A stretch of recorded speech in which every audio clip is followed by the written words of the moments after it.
नक्कीच लक्ष्मण, तुम्ही आपल्यासोबत राहाच। काही वेळापूर्वीच राष्ट्रवादी काँग्रेसच्या नेत्या विद्या चव्हाण यांनी आपल्याला फोनवरून एक प्रतिक्रिया दिलेली होती। नेमकं विद्या चव्हाण यांनी काय म्हटलेलं होतं ते आपण पाहूया।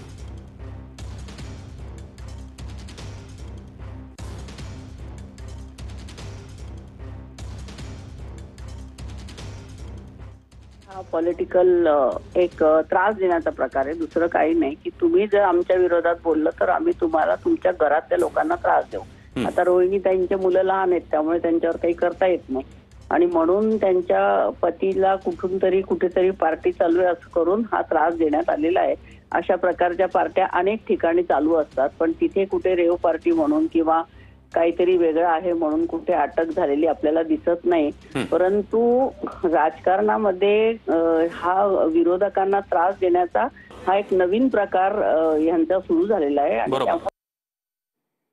तर पुण्यामधील खराडेमध्ये रेव पार्टीत खडसेंच्या जावयाचा देखील समावेश आढळून आलेला आहे। रेव पार्टीवर पोलिसांनी मध्यरात्रीच्या सुमारास धाड टाकली। त्यामध्ये प्रांजल खेवलकर हे खडसेंचे जावई यांच्यासह अन्य 4 जण आणि 2 महिलांना देखील पोलिसांनी ताब्यात घेतलेला आहे। त्यांची वैद्यकीय तपासणी आता पूर्ण झालेली आहे आणि या सर्वांना घेऊन आता पुणे पोलीस आयुक्तालयामध्ये दाखल झालेले आहेत। त्यामुळे आता पुणे पोलीस या संदर्भात काय कारवाई करणार आणि पुणे पोलीस या संदर्भात पत्रकार परिषद घेऊन अधिक माहिती देणार का हे पाहणं देखील महत्त्वाचं असणार आहे। मात्र पोलिसांनी प्रांजल खेवलकर यांच्या हडपसरमधील निवासस्थानी देखील जात तपासणी केलेली आहे। त्यामध्ये काही लॅपटॉप, मोबाईल, पेनड्राईव्ह आणि हार्ड डिस्क देखील पोलिसांनी ताब्यात घेतल्याची माहिती मिळते आहे। तर रेव पार्टीवर मध्यरात्रीच्या सुमारास पोलिसांनी कारवाई केलेली आहे। कारवाईमध्ये एकनाथ खडसे यांचे जावई प्रांजल खेवलकर यांचा देखील समावेश आढळून आला आहे।